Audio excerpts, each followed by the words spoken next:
tayo nga po guys ay manonood ng video sa Facebook. So yan. So dito po tayo manonood. O mga problema na yan, dahil kahit sa tignan, ay babae na yan. Alam ko na alam mo, libre maging tanga, pero ang walang tatapos challenge. Sige. Kasi kahit ganito, bawalan. Basta walang tunog. Ito ang mga... Tunog. Bakit nga ba hindi ginagamit ni Sasuke ang ibang Rinnegan abilities? Alam mo ba, si Sasuke Uchiha ay isa sa iilang shinobi na nagkaroon ng Rinnegan, isang kapangyarihang halo. Heto ang mga birthmonth ng mga masisipag. Ang pag-uusapan natin ngayon ay tungkol sa dahon. Ang dahon... sumakpa yung dahon eh. Ang pag-uusapan... Jesus once said, "Lumayo ka sa akin sa balas."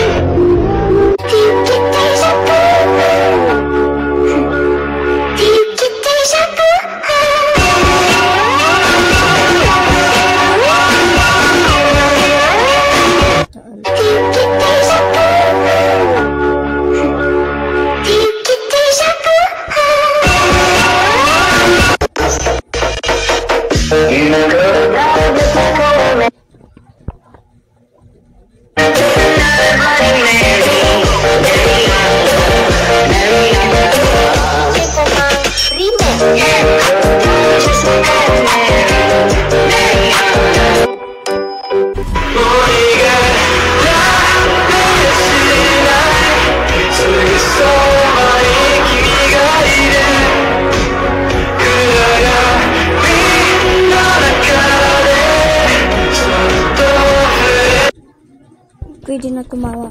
Basta manonood lang tayo ng Facebook.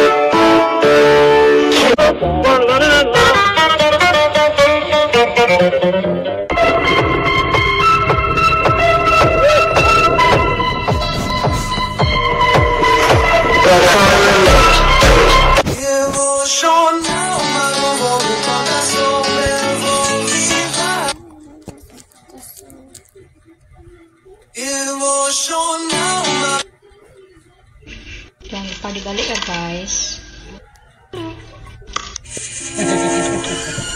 Alam mo ba kung bakit misteryoso ang ugali ng mga pangalawang anak? Kung ikaw ang pangalawa, i-comment mo na sa ibaba. Sa itim na psychology, ang pangalawa ay tinatawag na middle child.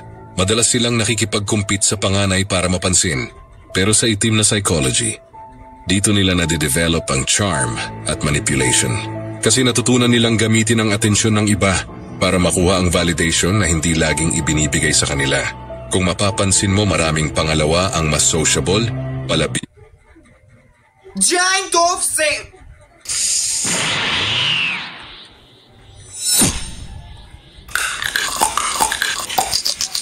Giant what? Again? Oh no! Giant spicy Giant spicy cheese ball! It's small! Giant spicy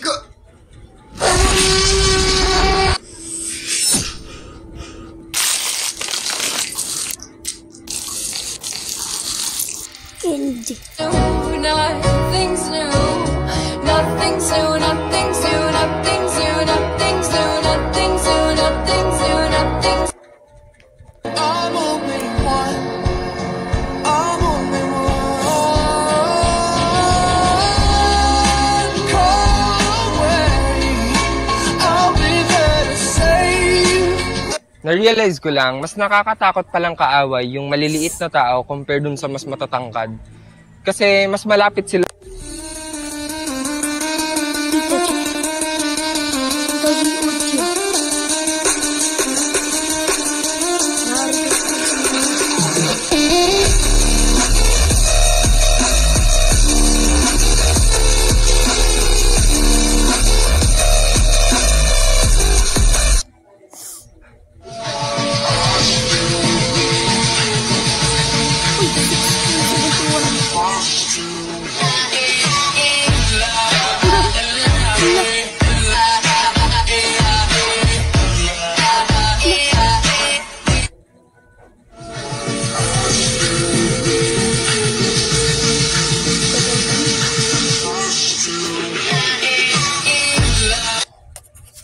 Sandali ako daw. What is that, babe?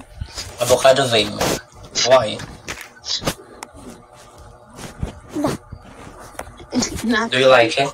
Ito ang gusto kong pinapanood sa Okay. Zen. Sure. Nakakatawa. Yuck! Sandali ako daw. What is that, babe? Avocado vape. Why? Do you like it? Okay. Sure. Yuck! Wait.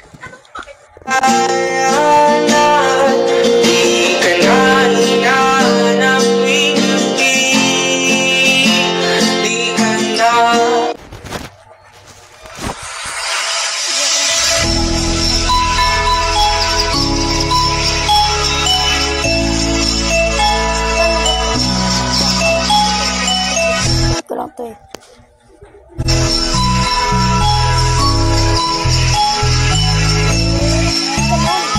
Ganun pala, ganun.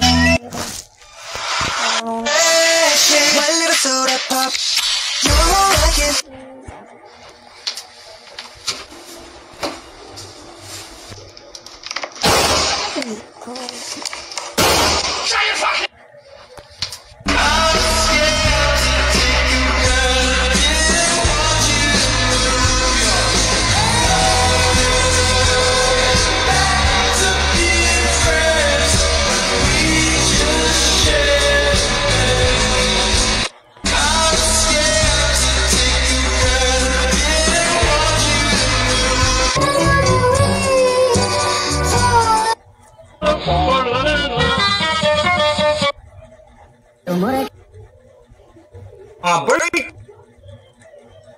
Lang ba ako nag-chat?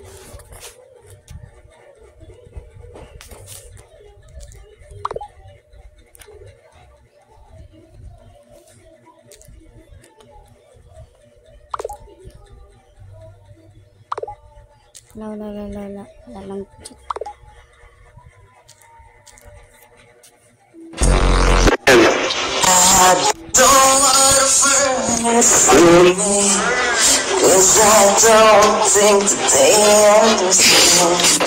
Puso mo na bonus. Ilang beses na ang puso mo'y napunit. Nagagalit pag sinasabihan ka.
Dito sa kabilang side, umaga na. Pero dito sa side na to, gabi pa. Tapos, dito sa kabilang side, umaga na. Pero dito sa side na to, gabi pa. Tapos, dito sa kabilang side, umaga na. Pero dito sa side na to, gabi pa. Vivimos escondidos, escucharé mi canción.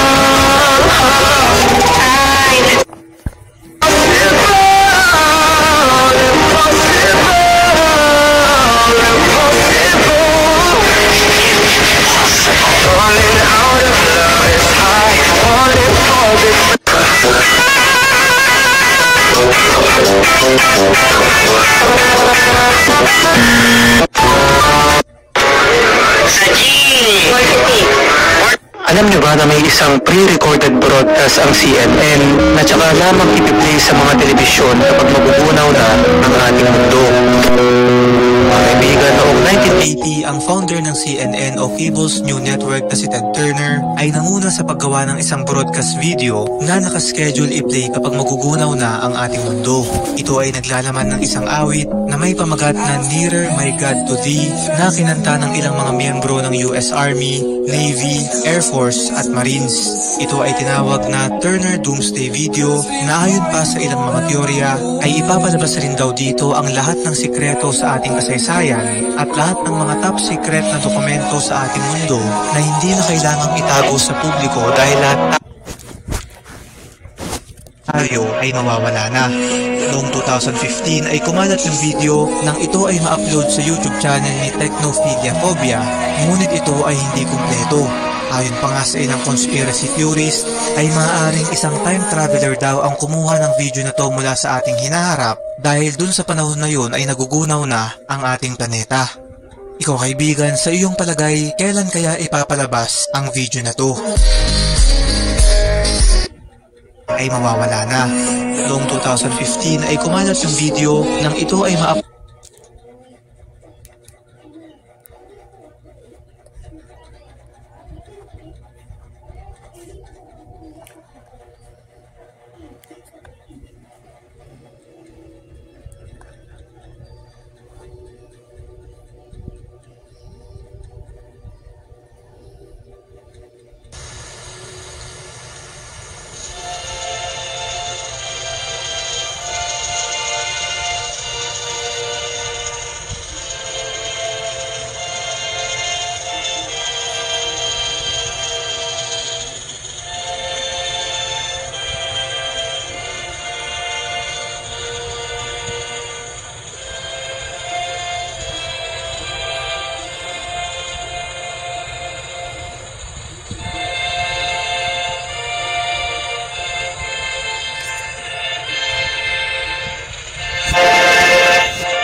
National anthem.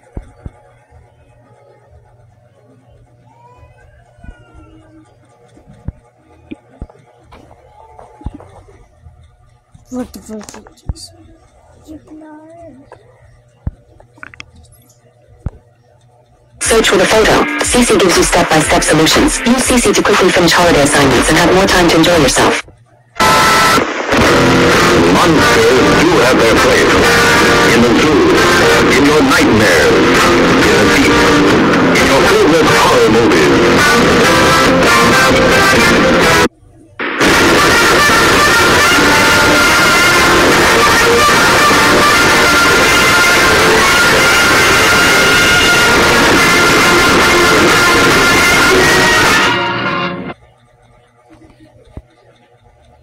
Time travel, hindi lang time travel. Mayari, kukuman ito ni.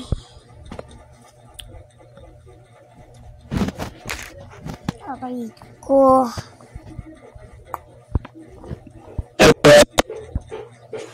Oh, come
hewa koko kabina.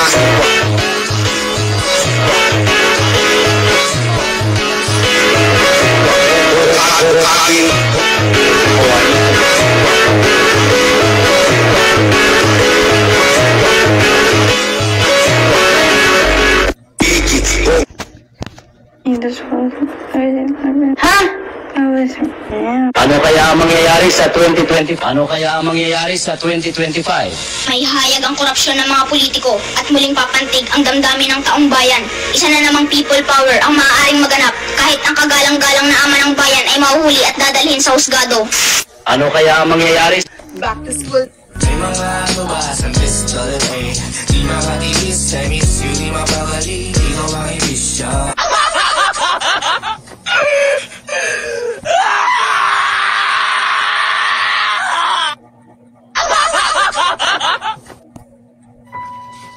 Wala na.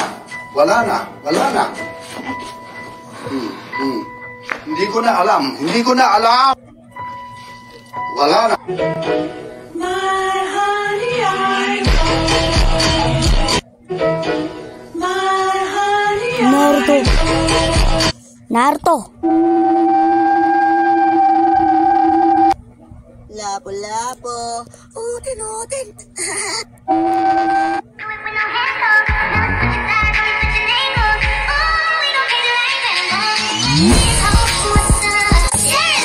In the moonlight, my honey, Anak?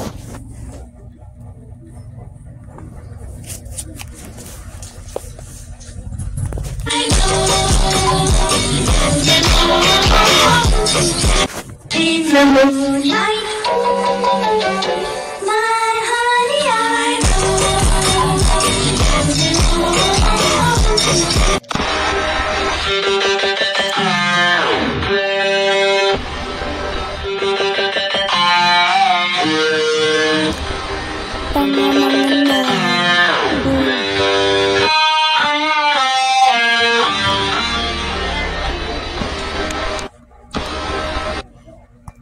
Nandito ba? Kanal? Akaw? Oo. Bakit? Kasi tanga lang yung mahuhulog sa'yo. Stephanie, pansimbag ka ba? Hindi, bakit? Nanununtok ako ng magandang babae. Isuntukin mo ako. Bakit? Maganda ka ba?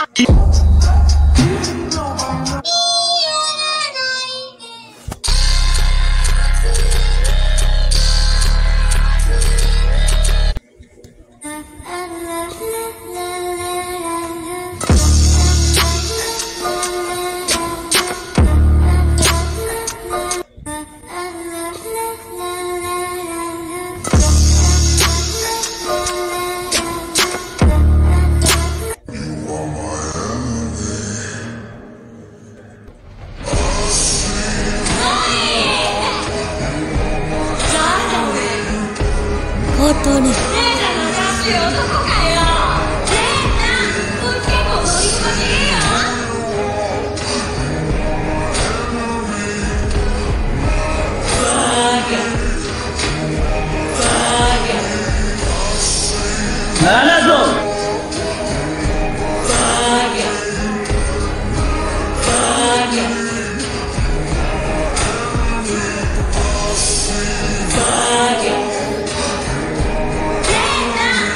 Anak? Anak? Dambal kasi mo magkaon. Hindi naman tindiyo. Kaya mo nang gapa-asin. Sa. Basta hindi man tindiyo. Yut, kay acid na. Sigurado ka? Isa na pag may ganit na kasakit kami sa ano, kung Dol, huwag ka muna mag-Facebook ha. Kasi sa Pilipinas, isang bansa na literal na nakapatong sa Pacific Ring of Fire, ang tanong hindi kung lilindol, kundi kailan. Kaya ngayon nga parang sunod-sunod ang pagyanig sa Luzon, Visayas at Mindanao. Ang tanong, alam mo ba ang gagawin mo kapag lumindol? Tara, pag-usapan natin step by step. Isama na din natin ang mga hotlines na pwede mong tawagan, pati na rin ang mga designated sites na pwede mong takbuhan kapag lumindol. Nako, watch this video para handa ka. I-share mo na din sa mga mahal mo sa buhay. Una sa lahat, kapag lumindol at nasa loob ka ng building, sigurado akong alam mo na ang gagawin. Duck, cover, and hold. Yumuko at magtago sa ilalim ng matibay na mesa at hawakan ito ng mahigpit hanggang huminto ang pagyanig. Huwag tatakbo palabas habang lumilindol kasi madalas doon natatamaan ng bumabagsak na debris o salamin. Kung nasa kama ka naman, manatili ka doon at takpan ang ulo ng unan. At kung nasa labas ka, lumayo ka sa mga poste, gusali o billboard. Sabi ng Fivox, ang unang 10 to 20 seconds ng lindol, yan ang pinakadelikado. Kapag huminto na ang pagyanig, huwag agad magpakampante. Baka may aftershock, mas naman pero delikado pa rin. Bago lumabas, tignan kung may crack o nasirang pader. Kapag may naamoy kang gas, huwag magbukas ng ilaw. Baka magsimula ng apoy, lumabas ng maayos at magdala ng go bag. Pag-usapan natin mamaya kung ano-ano yung mga laman ng go bag na yan. Kung nasa coastal area ka naman, lumayo ka agad sa baybayin. Posible nga ba na makapagparami ang dalawang taong matitira sa mundo? Hindi natin alam kung kailan, pero posible ang isang senaryo kung saan tuluyang mawawala ang buong sangkatauhan dahil sa mga bagay tulad ng malawakang sakuna, nakamamatay na sakit o digmaan. Pero paano kung sa huling sandali, dalawang tao lang ang makaligtas, isang babae at isang lalaki? Kung sila na lang ang natira, natural na misyon nila ang magparami para muling maibalik ang buong populasyon. Pero ang tanong, posible ba talaga ito? Kaya ba talaga? What if I told you that all the Hokages from the Leaf Village